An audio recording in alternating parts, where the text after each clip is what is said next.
Have you ever wondered what makes creative people tick?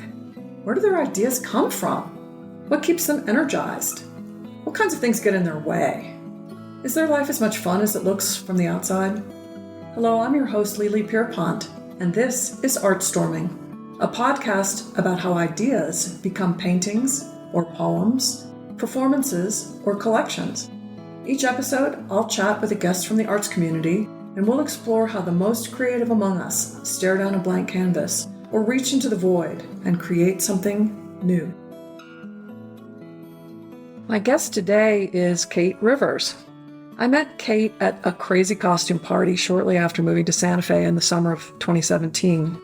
Since then, we've traveled in similar social circles, chatted at art openings, parties, and so forth. And not only is Kate an accomplished artist, represented by several galleries around the States, she's also been an educator, a tour guide, and I found out after the mic was turned off that she's an advocate for foster children. Her new studio is amazing, expansive with high ceilings, great light, and lots of materials. There are piles of books, which she cuts up and incorporates into her work, flat files, labeled bins, and cubbies filled with organized bits of paper, big workspace tables with sewing machines, brushes, pencils, paints, all just ready to be grabbed and utilized. Works in progress hang on the walls. Finished pieces ready to be shipped are stored in stacks, and it's just the kind of place that screams of productivity. So after a quick tour of her fantastic new space and her current projects, we found a cozy corner and sat down to chat. Talking to Kate Rivers in her wonderful studio, which is not new to her, but new to me. Last time I saw Kate, she was in a smaller studio on 2nd Street. So, for starters, Kate, if you'd be willing, why don't you say a little something about yourself that's not in your bio? Oh, that's interesting. Well, bios generally have to do with education, work experience, show experience. I married badly twice.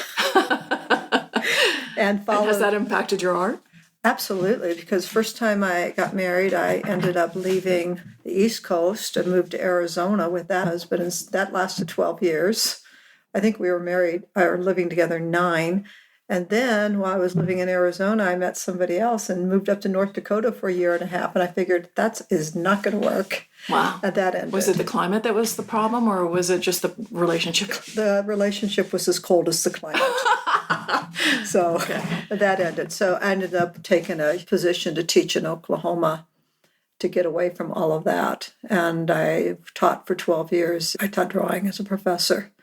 And I did artist residencies because when you're a professor, they pay for all your travel and everything. So it was just bopping around the country, doing residencies, making art. And then I did a residency here at Santa Fe Art Institute. That was a 3-month residency. And I thought, hey, I like this place. Pretty cool. So I took an early retirement from that job and moved here with basically just the equity in my house, which I turned into the equity in my other house, which turned into this studio.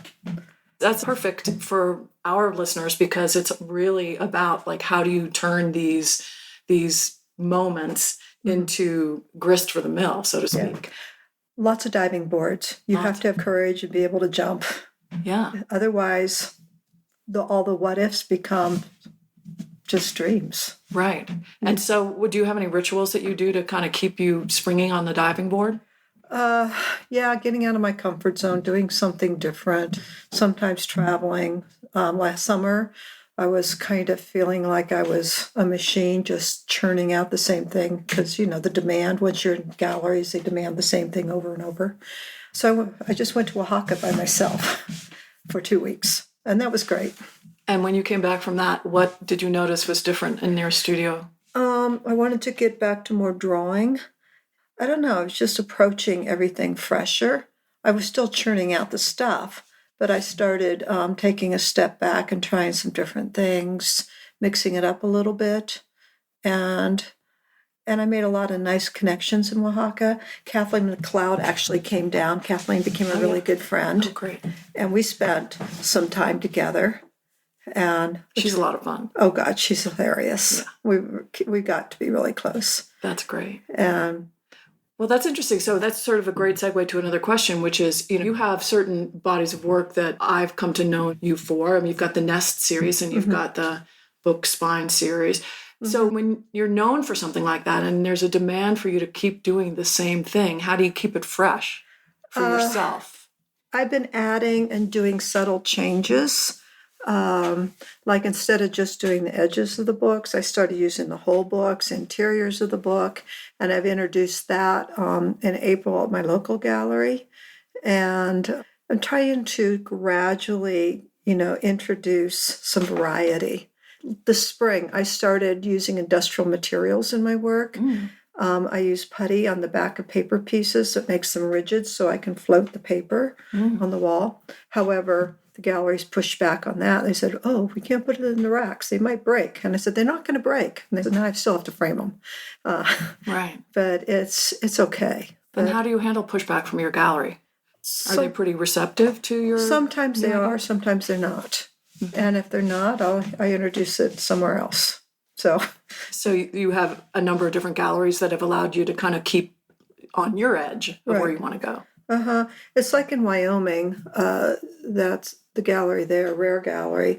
I told them, what if I start hanging some of my pieces from the ceiling? And they go, "Oh, we'd love that."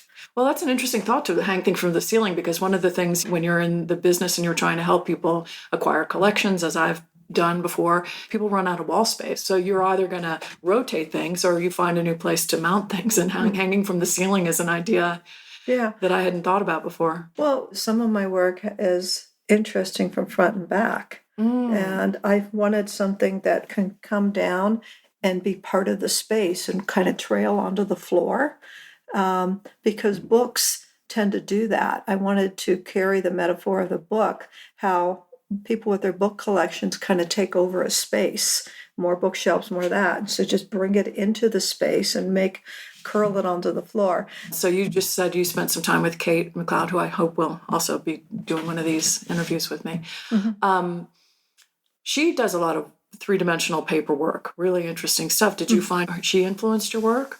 Kathleen, excuse me, yeah. Kathleen, not really, because weren't really, I mean, You weren't working. Yeah, she's been in my studio, I've been in hers. We know each other's work, but we were just kind of hanging out and looking at other people's art and talking and thinking. It wasn't really about our work as much as our persons, our interaction, which is refreshing when you don't have to. Because, sometimes you have to leave things behind and go back to it and see it fresh. Right. It's like sometimes in artwork, it gets to a point where you can't push it forward because you don't know where it's going to go. So you just have to put it aside for a while and start something new. Yeah. So that makes me think of two questions. You said before we started recording that you had a book club that was primarily women in the arts. Do you find that staying engaged in a conversation around looking at other people's art, reading about other people's art is something that's integral to your work? Or, how does that affect your... I never anticipated it would be. However, I find the books, everyone that chooses a book, they can choose whatever they want. There's nobody making that decision. So an artist comes in that you're reading about, and I go, "Oh God, I got to read about her or him." It's turned out to be mostly her lately. And then I realized, hey, this is really some great information for me. And have you seen it show up in your work? Subconsciously or subconsciously otherwise? More, I think. Yeah, because you're still going to do what you're going to do, but it does help refresh it. I mean, I started this book club because I've always been a reader and I've always had books, and I tried to get in a couple book clubs in town, but they're all full and they've been together for 10 years or 20 years or whatever. So I thought, okay, I'll just start my own. As soon as I did that, I had all kinds of people wanting to join. It was crazy. Mostly artists or? No, it wasn't all artists in the beginning. There were people that were gallery people, just, maybe circulating around the arts. The only one left in the club that's technically not an artist is Marcy Horn. And Marcy works for Liquid Light Glass. Yeah, so she's sort of peripherally related to the arts. Yes, I found that since coming to Santa Fe, a lot of my community are involved in the arts in some way, shape, or form. Exactly. Yeah. You can't get quite away from it. Like right now, I don't know, you mentioned joining, which would be great. It'd be great to have somebody else in there that's connected but not connected. Mm-hmm. You know what I mean? Yeah, I think it's valuable to have those other perspectives. Mm-hmm. Yeah. Yeah. One of the things that I wanted to ask about, when you did our Strange Bedfellows project, one of the things that you focused on were songbirds. Yes, I forgot about that. I thought about that for a while.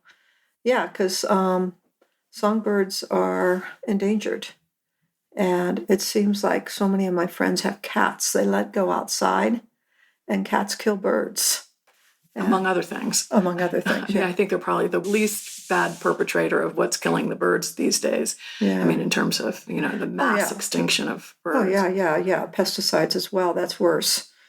And, on this property, because I put feeders out, this is like a bird sanctuary, this whole area. And we have pollinator people that do the pollinating program all up and down the street. And, this little area is kind of cool. Are you part of the Audubon Society? Not here, I'm not. I used to be when I lived in Oklahoma, but not here. For their main office, one of my big painting nest pieces, not that one. I did 3 of those, and they got one of those with Audubon. Oh, excellent. So was the nest and your interest in birds related, or did they just sort of happen to be coincidental? I started the nest series back in 2007. I was doing a residency in Vermont. It was a 3-month residency, and it was started in October, November, December. I get there, it was just starting to get really cold and snowing, and we were all walking around the property. It's a huge residency center. I don't know if you've been up there, but it's huge. Yeah. So I was on a full scholarship, and I'm up there, and I had a printmaking scholarship because that's what I was teaching, lithography and intaglio and life drawing. And there were 2 printmaking residents in the 2 different studios.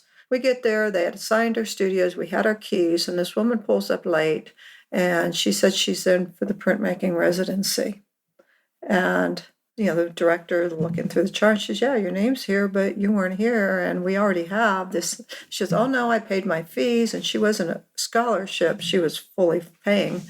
And so the director looked at both of us, and they said, who wants to give up their studio? And they said, whoever gives it up, you get the choice, because she hadn't handed out the other studios yet. And I did. And I had all these collage papers and stuff that I was going to chinkale in my prints. And she said, you can have the best studio, and we're going to give it to you. So she did. It was this front of this big barn, 2 stories, flooded with light. I went in there with all my paper, and I thought, now what do I do? I was just like looking at the walls. And this woman from Australia, and we're still really good friends, was a resident. She had gone for a walk after that and found this nest on the ground. It was a mud nest. They pack it with mud and straw and twigs and put it outside my door with a thank you note. I came out. I was just really depressed. I saw that. I took it inside and I just started drawing it.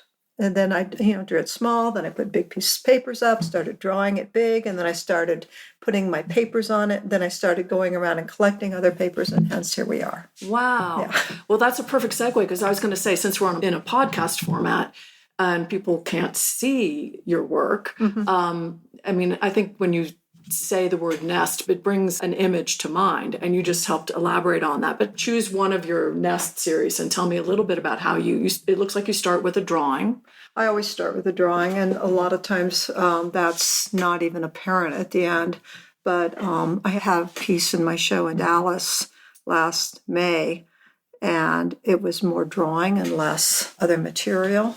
And the director of the gallery really loved it and said, do some more like that. So that I've been heading back using less and more drawing, because drawing is really works on paper. That's my foundation. So I'm kind of cycling back a little, because I was so sick of doing the nests anyhow, because I'd been doing them for so many years. And that's why I started the book series. But then I got sick of the book series, so I started mixing it up. But again, there's kind of pushback from the people buying my work and the people showing my work. They all want this when I'm trying to do that. Right. So, Well, the book series is interesting because, I've seen a sampling of your work up in the Taos Gallery when you had that. Yeah. That looked like it was aspens, but it resembled more the book series. It was a more vertical of layout, but it was definitely reminiscent of the aspen forest. Can you talk about that a little bit? When I initially started the book series, I've always loved landscape. So I thought, well, I'll incorporate landscape and mixed media, not the nest, but like the Aspen series. So I did a lot of drawings of the forest and photographs, and then incorporated that into the work. And I did. It was the Aspen series, and I did 25 of those. I think I sold them all. There might be one left somewhere.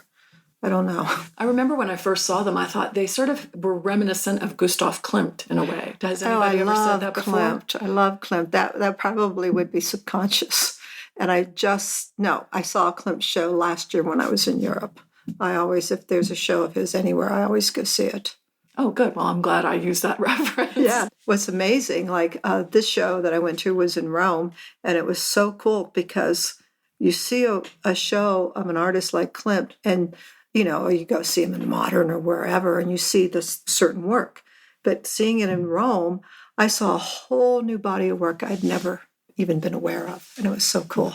Have you been to the Neue Museum in New York on 86? Oh, it's the Lauder collection, the Neue collection on 86, and they have gorgeous German expressionists and a series of Klimt. It's where the woman in gold is, the recovered woman in gold. Oh, wow. And when I saw that picture in person, I almost cried. Yeah. I mean, because how many times have you seen that, reproduced over and over and over again? But I'll tell you, it is such an experience to see it in person and to see all the intricate mosaic-like qualities. And when I see his work, in the forest work, there are a few pieces that he's done of birch forests that are just exquisite. And there was something about the way you use text and the way he uses his mosaics that kind of, related to me. That's an honor to be compared to him because he's like one of my faves. Wow. Yeah. Well, you mentioned being in Rome, and I know from one of our previous conversations, I don't think it's on the web, that you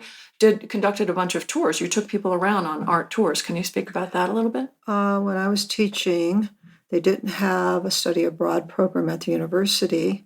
My students, a lot of them were first-generation students, a lot of Native American. So I thought, let's broaden their horizon. So I started a tour program through the university that I would take. The first time I did it, I had 8 students. Second time, 12. I got up to 56 students, and I had to bring 3 other faculty to help me. Wow. And they were quick and dirty. The longest one was 3 weeks. We did a tour of Rome, like we did Florence, Rome, and Naples once. I don't know, we just did different cities in Italy. We never went to Sicily. And we did Austria, Germany. I went to Berlin twice. The Netherlands. We went to France. Spain. We went all over. And were these art students of yours that you got to see the impact of the trip on their work? It started off as art students, and then it kind of morphed into other students on the university, and people in the community found out about them and wanted to go. So that's when it was getting so big. We had the director of the local bank. A lot of people wanted to go. And were they art-focused or just Europe-focused? Europe-focused, but became art-focused because the tour was focused on art, and the students had the option of getting university credit for attending. They had to write a paper based on, do certain things along the trip.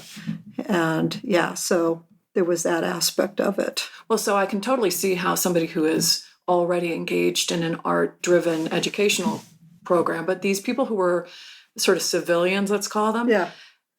What was it like to have them mixed in with your art students, and how did that go? Do you feel like they got as much out of being exposed to the European art scene, or were they more influenced by the art students? Like, what was that interaction like? It was actually really interesting. They liked being among the younger students because some of these were like as old as their 60s. Like I had somebody who was in their 20s, a realtor, I think.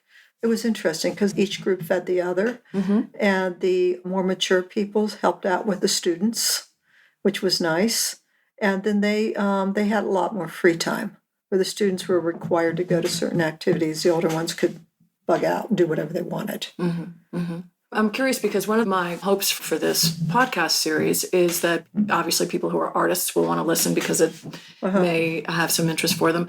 But my reason for starting Urban Art Tripping and for this podcast is that I really want to give people who are non-artists an opportunity to see the artist's thought process, how they approach a blank canvas, how they deal with a stop obstacle, anything that might stop them in life, because certainly that is the crossover. And the fact that you had these trips where you got to see the interaction of artists and non-artists and the two-way interaction that was the cross-pollination that was available. Yeah. For instance, in Florence, we're going from museum to museum to museum, and it can be rather tiring, especially if you just want to sit outside and have a latte or a glass of wine.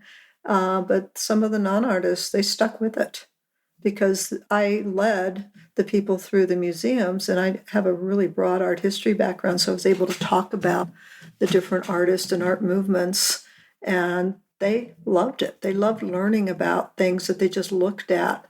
And one of the bits of feedback afterwards was that they felt more well-rounded culturally, and that they now understood how art fit into history, and it make history make more sense. Yeah. And do you find that they were more interested in the art history, the context, or were they also interested in technique, or what held their fascination the most? I think the art historical context, the technique was almost too far beyond them.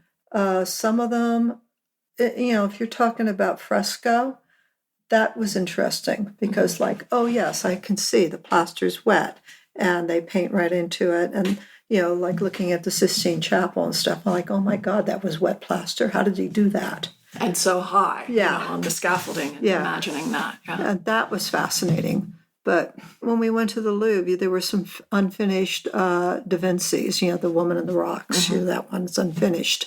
And they could see his drawing and that sort of thing on it. And we talked about how he layered color and his use of light and how he developed that, and other artists through the centuries copied him. Right. Well, given that you're a contemporary artist and these were more historical tours, were you at the time more of a contemporary artist? Would you have called yourself more of an abstract artist? So how did you bridge the gap, or did you look at any contemporary art while you were on these trips? And how did you introduce that to the non-artist members of your group? In Barcelona, there's a Louise Bourgeois. There was a huge show of her work, a huge giant spider. Oh my God, it was fantastic. And I took them all in there, and some of them were, I don't really see how this is art, Kate. Can you explain this? It was a shock, trying to introduce them to new ideas and thoughts. And some of them still kind of on the fence, but others saying, yeah, I could see that. Other people were like, why would somebody do a huge spider? And we talked about feminist ideas and the spider is the mother and the maternal thing. And they were starting to like that symbolism and kind of enjoyed that. Very cool. Have you been to Crystal Bridges in Arkansas? In Bentonville? No. They have in the center courtyard as you enter a huge Louise Bourgeois spider. Yeah. Just in the very center. It's the whole Crystal Bridges entrance is organized around that. And I had the opportunity to go because grand opening was while I was still living in Oklahoma, but I was so busy between showing my art, trying to move, and I just didn't, and I've never been back that way. Wow, it's so worth a trip. Yeah.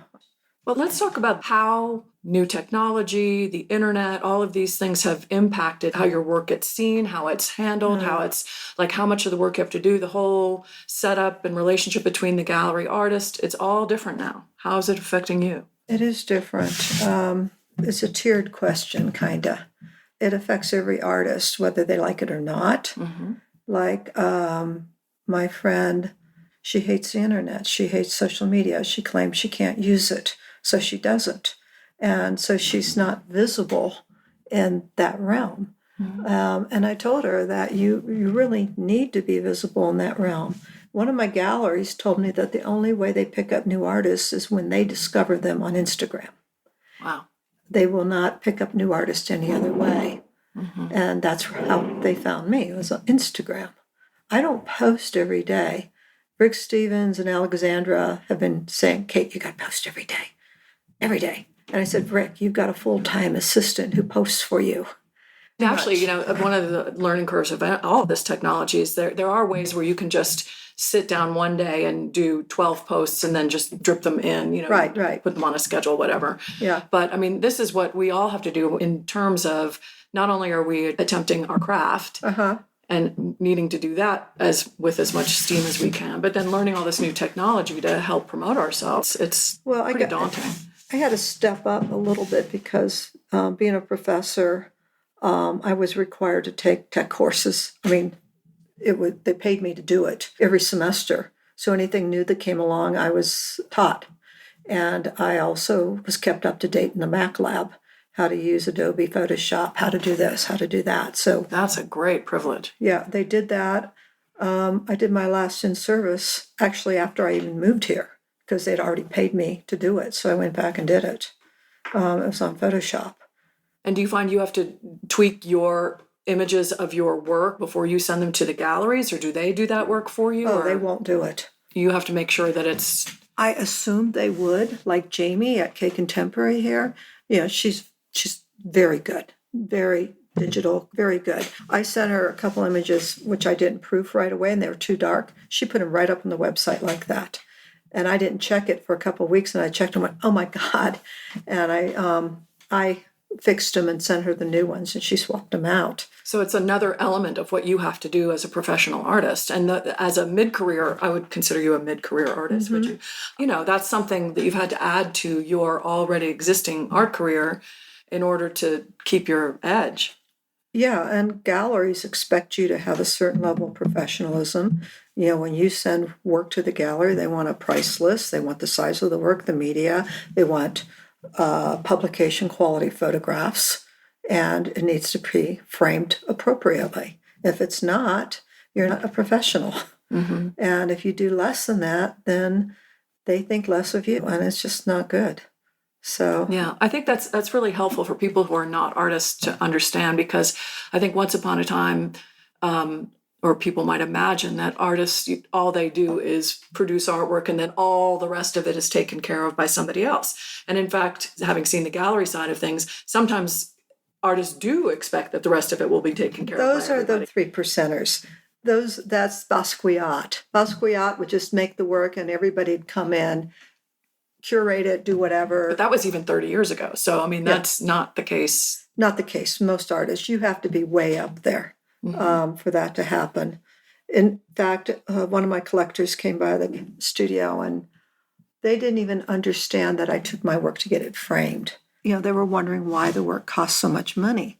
I was explaining what comes out of my cut, and the gallery gets the other 50%. And then they were saying, well, why does a gallery get that much?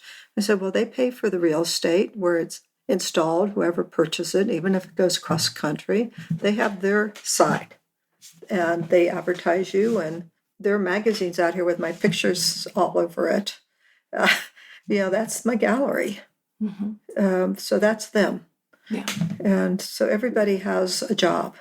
So at this point, it sounds like you have a real appreciation for your gallery and you have no intention of giving that up in order to do your own thing, whereas so many young artists are kind of taking control of their entire and I don't blame them, because a lot of galleries don't want to risk taking on a young, unproven artist who doesn't have a collector base. NFT. I hate NFTs. I just don't even want to. I've delved into it and I thought, I just don't like it. I don't like the time, anything that's time-based or ephemeral. It takes away the tangible. It's tangible, intangible. And I like something that's tangible and not just in art. I don't like Bitcoin either. Right. Well, I mean, as evidenced by the fact that, books might be one of the most tangible things we have left in our culture. I mean, people sitting down with a book is a rare thing now. And for you to... That's why I have so many. Right. The younger generation, they don't want the collections that are passed when somebody in their family passes away and dies. We're talking books that are... Some of these books here are 200 years old. I can't see one at the moment, but there are a few in there that are that old. I've actually tried to sell them, and you can't sell them. Unless they're first edition or something. I've had first editions. Wow. And how do you feel about tearing them up? It was really hard. The group that's sitting in here on the floor, are all worth at least $50 a piece or more. Wow. And I've had a hard time with that. And I thought, okay, I've spent $50 for a tube of paint. Come on, get over it.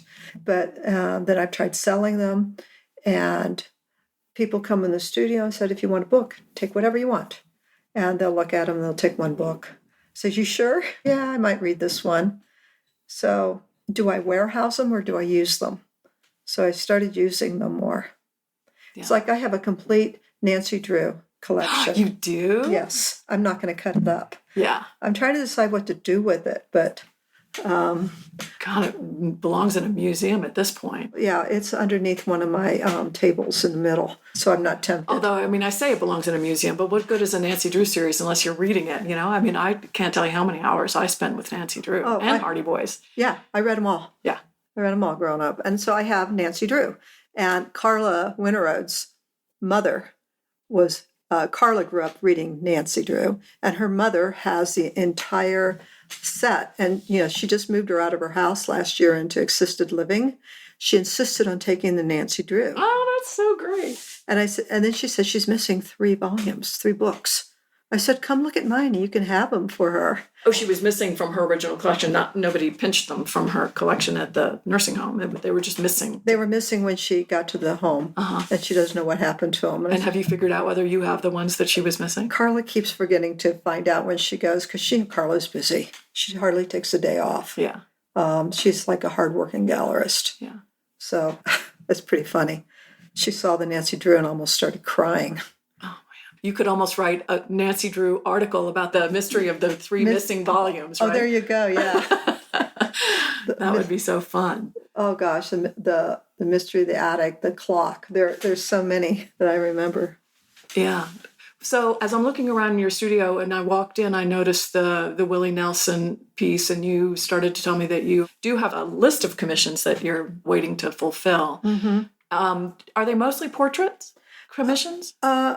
Or portraits of other people? Obviously, Ruth Bader Ginsburg was not commissioned by Ruth. Right? An attorney in Dallas. Right. Saw my book series at the gallery there, and she said, hey, do you do portraits? I actually used to do portraits to pay my expenses, you know. I said, yeah, I could do Ruth for you. So I did Ruth, and she loved it. Somebody saw it in her house, and they wanted to say, hey, do you do musicians? Do you do this? Can you do that? I said, I'll do Willie. And it's going to Austin if I ever get it done. And it's in acrylic or oil? Oil. Wow. I only use oil. I don't like painting with acrylic. But, it'll have mixed media in it too, but I'm not sure how much. I won't know until I get to doing it, working on it. Hopefully when I get the next 2 big pieces for the gallery, once I get those 2 done, then I'll get back to him. But then I have other commissions too. I have a nest that needs to go to DC that I got to start. So we'll see. Yeah. So your daily process, you walk into the gallery into the studio. And what's the first thing you do in the morning, or is there any such first thing? I go for a run. You go for a run. Every morning. That gets your juices flowing? Yeah. And then the dog needs it. Otherwise he's spastic all day. Okay. Yeah. You know, he gets relaxed. He comes home, eats, and then he sleeps all day. Then I can work. But I come in and I kind of look around. Maybe I'll put some things away that I left out, and I look at what I'm working on, and I just get started. Yeah, because you've already got things in process. So I'm curious, when you were describing your experience in Vermont, when the nest appeared on you, had no idea where you were going to go. Do you often have those moments, or was that a rare occasion? It's not often that they happen accidentally. So you try to create those accidents. Like if you're between things, like sometimes, you know, you have an opening and then all the work is gone. You have all these bare walls. Try to do something different. Look around, maybe go for a walk, go to an art opening, get out of town, like Oaxaca, do something different, and maybe it'll create a sideways thing. Or, you know, go to a friend's studio. Mm-hmm, mm-hmm. How often do you and John, your husband, is an architect, so what's that cross-pollination creative process like? Every once in a while, probably more once in a while, like once a month, if I'm stuck on something, I'll ask him for some feedback. Hey, what do you think of this piece? Look at it, And he'll say 2 or 3 things, maybe 2 I reject, and 1 I go, yeah, that's it. And we'll kind of turn the corner. I never tell him what I'm asking. And he doesn't work in here as much with me because he'll start talking to me and I'm in the middle of something and I go, will you shut up? So no, he's in Albuquerque twice a week. And then the other days, he generally works in the house. Do you offer him feedback on his work? No. But when you travel, you guys can look at art together, architecture together. You take beautiful photographs of the places that you travel. So that must be an interesting experience to be with from a more architectural perspective when you're doing your trips together. Yeah, it is. And he likes to, anything that's got stairs, he's in it. If there's a tower, he has to go to the top. So in Lucca, they had 5 towers, I think. And yeah, he likes to climb. And I like to go to every museum in town. Like we had a layover in New York, a 2-day layover. So we had to go to Whitney Biennial. So what's next? Let's see. I'm leaving Saturday for Sacramento. I come back, and then I'm going to Austin. Then I come back, and then we're going to Vermont. That's all in August. Then in September, we're going to Italy, but we're going to go to Rome and Lucca, but we're going to be mostly in hill towns because I like the more rural. I'm tired of the big cities. Even though you like to go to the museums? I go to the museums, but the ones I've seen in Rome, it's all antiquity. I've seen them all. And I've been to the Sistine and all of that. So do you seek out contemporary art when you're on these trips now? Absolutely, but it's galleries, and you're finding them in the foothill towns, or no, it's architecture and that sort of thing. No, Italy's not the place unless you're going to Venice to really see contemporary art. Maybe Sicily a little. There's some museums there, but no, we go there just to get away. It's not for contemporary art. Go to Paris, go to London, Berlin. So for somebody who's motivated because they just like to have their hands in materials and they're not really interested in becoming a professional artist, would you have advice? I would say I know a lot of people like that because a lot of people have begged me to do workshops with them and stuff. And I've done a few during the pandemic, let a couple people come in. And they're collectors, they're art lovers, and they just want to do something. And I would say do workshops, go to the community college, check online workshops in Santa Fe, say, and there are artists that do that. Lauren Manicon does that. And a lot of people love her. She has a huge following. And there are a lot of retired people that want to learn to paint. I mean, there's the place over 2nd Street where he teaches figure drawing. I forget the name of that. And portrait painting. He has a huge following. And I think a lot of these people that do teach, they get these followings is because there aren't that many places to go to learn. And I think just like you do, teaching people how to appreciate art without having to sit in a dry art history class, the ability to travel and get some insight and maybe meet a few artists even, because that seems somehow magical. Yeah, I'm hoping that one of the things that this project will do will make everything more accessible in the art world, whether it's the intimidation factor of walking into a gallery or looking at art in a museum thinking that you have to know the art history. I would like to make a more direct connection to demystify the process a little bit. Actually, what you just said was one of the things that a number of the people that went on my trip said. They were no longer afraid to go in an art gallery or to go. They started getting excited at going to art openings and going to, like the museum would hold something, and they became museum members because it was no longer this other thing. That they had no understanding.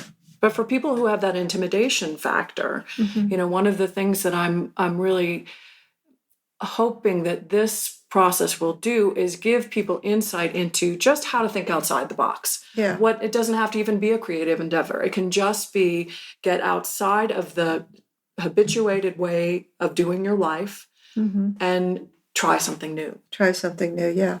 Anybody that buys a house and designs a kitchen or works with a designer to redo their bathroom, that's a creative thing.